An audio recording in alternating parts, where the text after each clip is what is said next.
Greetings, I'm your host, Dr. Wolfula, and when I'm not covering corpses in plaster in order to sell them as sculptures in art shows, I'm here at the Wolfula reviewing movies. You know, I've been reviewing too many horror movies that people have actually heard of. I think it's about time I went back to my roots and just reviewed movies nobody has heard of. And what better movie to start with than a Corey Haim film? The movie is Prayer of the Rollerboys, and I know what you're thinking. That would be a great name for a prog rock band. The movie is actually about Corey Haim fighting against roller skating drug dealers. Oh, I need to see this.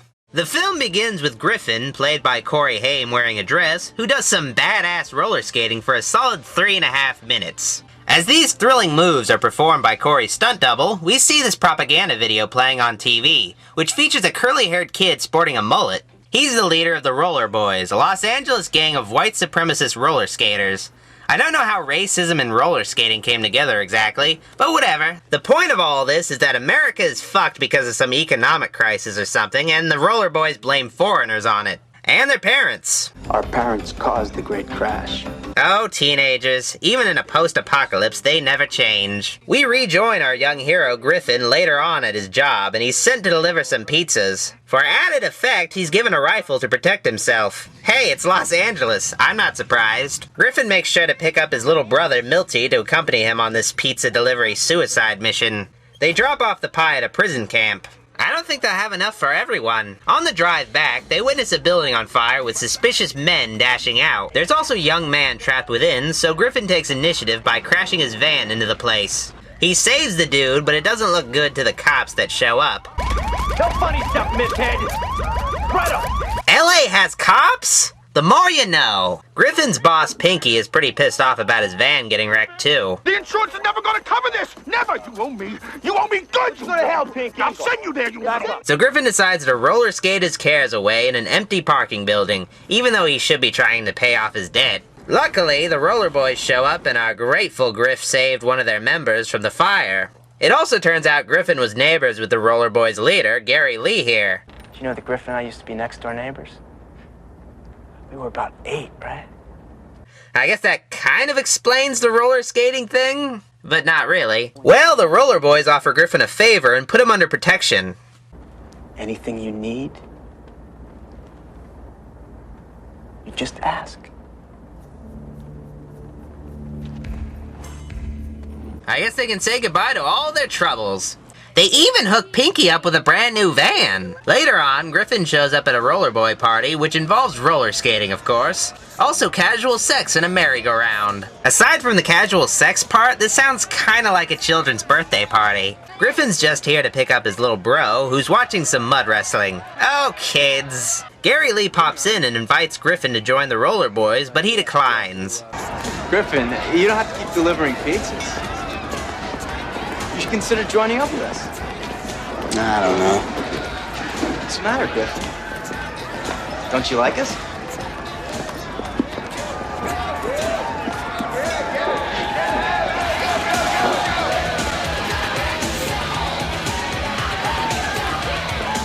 He leaves the party and runs into Casey here, played by Patricia Arquette. Even though this is her first scene, the two start making out. I guess they know each other. Okay, they must know each other really well. Griffin then leaves with this woman's underpants. I don't think she needed them anyway. He starts skating through a part of town where none of the women wear shirts, and he runs into some cops that assume he's a roller boy. Looky what we got here. I'd say we just snared ourselves a genuine roller pun. Well, buddy, he looks kind of deep. Aren't we supposed to throw the small ones back? Nah. They give chase through the naked streets, but Griffin gets caught anyway. He gets brought in, and the cop here knows Griff has prior history with Gary Lee. Look, the guy lived next door to me when I was 8 years old, and he moved away. I never saw him again. And how'd you pay off the pizza van? He paid for it. Look, there's no law against that. They need Griffin to help them take down the Rollerboys, but you guessed it, he refuses. When is he actually gonna do something besides roller skating? The next night, Griffin catches his brother Milty dealing drugs. This is one enterprising young man. Hey, thanks, kid. What are you doing, Milty? Hey, Griff. How you doing? Heard a great one. What did the Polish guy say after his honeymoon? I could have porked her. Love that one. Some punks drive by and wantonly shoot up the joint, so the two brothers do the sensible thing by running away. They corner Griffin, though, and prepare to make him another statistic, but Bullwinkle here comes to the rescue. Yeah, his name is Bullwinkle. I don't know. Guess we're even Steven now, Griff. Next comes the turning point when Griff sees that his brother is lost to the Rollerboys. It's a gripping scene because it finally motivates Griffin to actually do something in this story besides being angsty. So Griff goes to the chief and cuts a deal. He'll be a rollerboy and give the chief info if the chief gets Milty far away from LA and away from the Rollerboys. Or at least get Milty into a gang that doesn't involve roller skating. I mean, come on! Look, we got a deal. Yeah. So Griffin heads to Gary Lee's estate in order to properly accept his offer. Oh, and to also see Gary Lee's pet iguana. Oh, look at it. So am I a roller boy now? Not quite. Well, in order to officially become a roller boy, Griffin must go through a necessary trial. Roller skating through a government compound. Entering Jesus, they fucking killed that one guy! He was only roller skating at this point. Griffin is still being chased through the joint. How is he outrunning a motorcycle? Eventually, he reaches the end of his challenge, somehow managing to be faster than actual cars. Gary Lee then executes the loser of this little race. Man, roller skating is a lot more high stakes than I imagined. At least Griffin is finally a member of the Rollerboys. That means he can roller skate in public without anyone laughing at him. He also gets to wear a snazzy beige trench coat. This gang is really menacing. I mean, just look at them. Lock your doors, people. On his first day, Griffin gets to hustle his former employer, Pinky. Come on, let me slide for a couple of days, huh? I'm sorry about this, Pinky.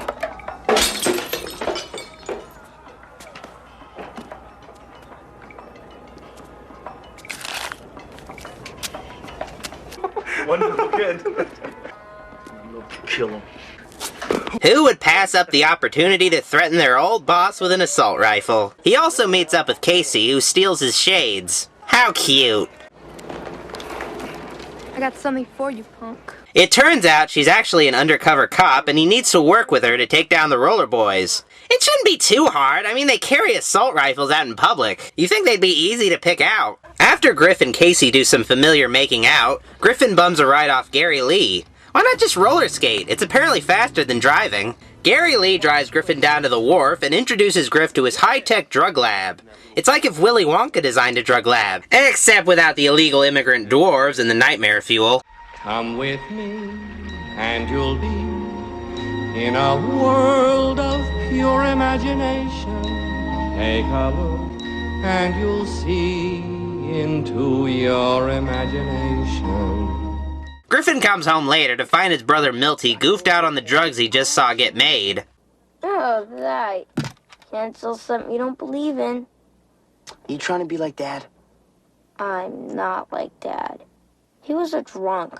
Well, with Corey Haim as your role model, it's unsurprising that you'd get into drugs. At night, Griffin visits Casey, that undercover cop chick. They start to have some awkward sex, mostly involving finger licking. I really hope she brushed her teeth after this scene.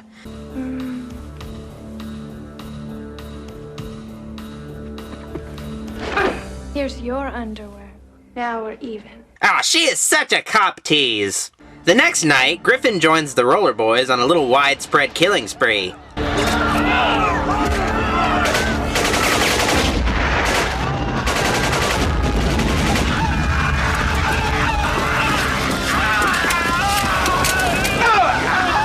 Griff doesn't partake in the violent activities. Instead, he does the exact opposite of what he's supposed to be doing right now.